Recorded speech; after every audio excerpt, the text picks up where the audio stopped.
was my friend, so like I used nalinga wao nga nkola emirimu ngere gyo omuntu agamba ati ndo bannange njagala nange kukubalaga so yageranga nga ntuma nga nzize eno so like omukwano gwaffe gwagenda okutuukawo gwa team no sleep like it was already a bond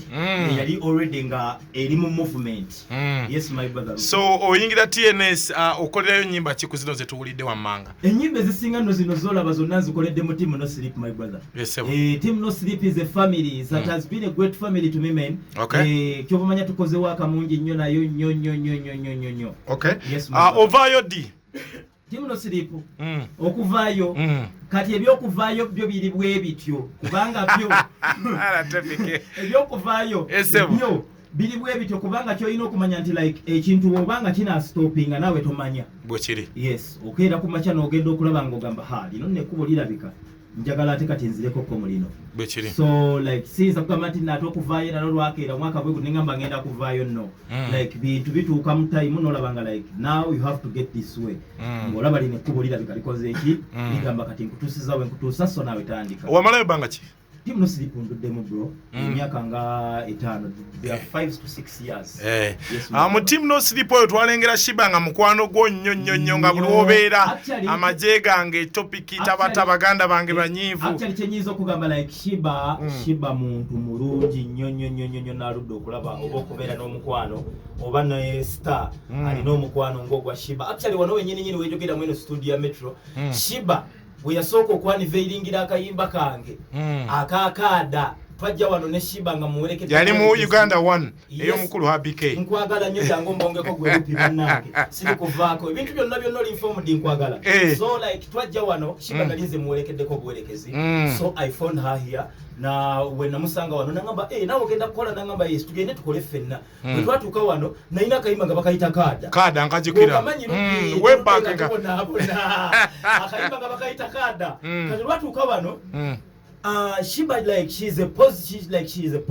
she's a positive artist. Always yagala positivity and ayagala nnyo ebyokunyumirwa. Sheebah manchi yakola yatandikira wano abike na mugambo no mwana alina akayimba kanyumira bakayita kada nangamba kayuweyo ne video nagiwanika njirina akayimbo lwakayiwayo Sheebah nakakola challenge nakayimbirako nakasanyukirako so like it was a good vibe akayimba bwentyo Sheebah nakagala abantu nagenda okulaba nga nabo bakagadde so like chenyizo kama ati Sheebah abadde mukwano mulungi gye tuli sinza kugamba kintu bwe kiri. Akayimba ka Sheebah tonzolea ne topic toka kubye agenda kukocha kwa kasayo keda orezi jukira Sheebah va mu team no sleep omanyi like some things are between waliwo ebintu ebitusukka nga naffe tulina obaddozi oluusi kubirengera bulenge like team no sleep bali ba boss bange kati so sinza kugamba nti ate kati omusajja n'akola bwa so sina kyenyinza kumanya kisingawo only akase kyenyinza kugamba nti nno nti time is time era obudde bwa butuusa obw'ekintu okukoma kikoma must kuba katonda ye gyali it is a must time ekintu ekiba kitusokoma lupi kikoma bwe kiri lupi jukira embeera gye twalingamu eri mataala ogambe twasitulanga amataala naye lupi abantu bagambye emboozi yonna eri mu mataala lupi bwe kiri embeera yatuuka nogaa naye kati sawuzi sikyasobola kubeera mu mataala I have to go to the next level so like wendooza bwe kiri ekya team no sleep ne Sheebah so omaze ebbanga ki katayogera na Sheebah oba mu mwasigala mu bondinga okuva mu team no sleep okuva mu team no sleep si sogera na Sheebah nnyo oftenly like she's a friend era omuntu gwoyinza okubeera temuyinza kubanga mwebulako ebbanga lyonna kubanga nakasembayo okumulaba recent like it is like 5 days namulaba juzi wane ewe twaliko ewuwe nga munyumira yes man natuli mukwogeramu naye okay so olugendo lwe so for labo otya olugendo lwa Sheebah lulungi nnyo ali okay she will be okay because man nerupi olaba ebintu byensi eno siffe tudetermininga what coming next okitegeera so kyenyinza okugamba nze kyenyinza okumusuubira mu Sheebah musuubira okuba nti like she's a determined lady mukazi mugumu Sheebah no siye mukazi kyenyinza okugamba Sheebah alinga musajja Mekete. Oh, Sheebah alinga musajja. So nyinza kugamba ntino like I trust her so much. Ajja kuchimakinga. Ajja kuchivuga. So mumbere kuchendeka tonze na Metro FM topic kasete gwe tulina ye muganda wange agenda alesa kayimba kapya nenga tanafuna kapya ogenda kumpa yakamuke aline Sheebah aka kansoka nyingira obulango we malo kujja osedeza haja tu wano wenkoma obulango bubwo tukomeo tufuna kayimba aka Sheebah na ye ne topic then tukomeo tufunira kayimba kapya wana Uganda tubawumukisa mugereko ne topic kasete ku masimu tujja bako togera kubona muyimbi wamwe ate muyimbi wana Uganda SMKs tukwasaganya byamasimu byokka tudabiriza amasimu agakyankalanye tuga flashinga ne tugasako software inago wetaga screen mpya tukolera screen lamination ntutunda modo zone za screen Tekino, Samsung, Infinix, iPhone n'endala nyingi tulina ne accessories z'amasimu nga back covers, sim slots, glass za camera, charging system, zichaja, battery n'ebirala tukola delivery ntubikutusako woli gwali okumpi n'ewala tusangibwa kwa Nifa Towers opposite Netemuseo Loom B222 ku ground floor Loom Street tukubire ku 0700 nkaga chenda mwemu amakumi asatu oba 0788 nkaga mwemu nkaga mwenda 12 SMKs bekwate ku nsonga z'amasimu ne accessories yenna Namugamba okakasa nangamba oluyimba lwakabi namugamba kale nga boyogedde tukole kaki ka poster tukola ka poster oluyimba tuba tuluta omusajja eyasooka okululira bamuyita Dirisa Budiri Media yakubulirawo Jeff n'amugamba kano kafala ka topic kali n'oluyimba Dirisa kyava ngamba nti bangambye Jeff namukubidde dda namugambye oyina oluyimba olwakabye ennyo terubangawo ne mugamba okakasa nangamba omusajja namukubidde dda kati Jeff mbandi awo lumu Jeff ng'akubye essimu ngamba gwe omanyi mubeere eyo nga mwebase okubye tune kyokka tonnategeera nemugamba bosi wange olimba nangamba gwalina tune oli luddawa nemugamba ndi ku studio wa Side Soft omubedde wano wanse Makindi ku Side Soft studio kwa sikofiru byawo nyingi amanyiwa Hambo management big up everyone, big up Side Soft, big up man to everyone yagezako mwana bino bibeewo Jeff mbandi awo nga nkubidde ngamba mwana omanyi topic olina kayimba akalungi naye nze nja kukubira nkole ki nkubuulire waagwani ekigenda okuddako ngamba bw'omusajja agenda kunkolera video kuba nali yala ngeza video mutalo ngamba bannange nkoze etya kati Jeff bwankubira enkeera ddamu ntegeera nno twakubye ki endongo